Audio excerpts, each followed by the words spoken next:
প্রতিদিনের নাশতায় আমাদের একটু চিনি না হলে চলেই না। যদিও চিনির ক্ষতিকর অনেক দিক রয়েছে, তবে সুস্থ সবল কম বয়সীদের জন্য অতটা ক্ষতিকর নয়। তাই খাওয়ার পর এক টুকরো মিষ্টি খেলে বরং খাবারের তৃপ্তিটা বাড়িয়ে দেয় বহুগুণে।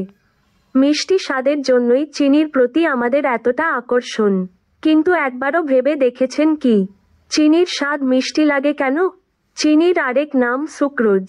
চিনি বা সুক্রোজ এক ধরনের কার্বোহাইড্রেট বা শর্করা।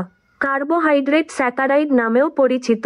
কার্বোহাইড্রেট এক ধরনের জৈব অণু, যার মধ্যে রয়েছে কার্বন, অক্সিজেন, হাইড্রোজেন পরমাণু। এক অণু চিনিতে 12টি কার্বন পরমাণু, 11টি অক্সিজেন পরমাণু, 22টি হাইড্রোজেন পরমাণু রয়েছে। ডাইস্যাকারাইড দুটো মনোস্যাকারাইড সংযোগে তৈরি হয়। মনোস্যাকারাইড হচ্ছে কার্বোহাইড্রেটের সবচেয়ে ক্ষুদ্র একক।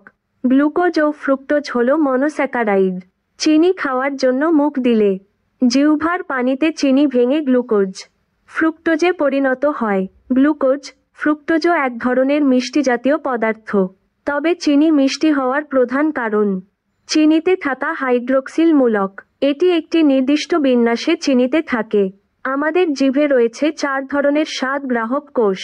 জিহ্বার অগ্রভাগে থাকে মিষ্টি স্বাদ গ্রাহক কোষ, যা জিহ্বায় মিষ্টি স্বাদের উদ্ভব ঘটায় এবং এটি স্নায়বিক সিগন্যালের মাধ্যমে চলে যায় আমাদের মস্তিষ্কে।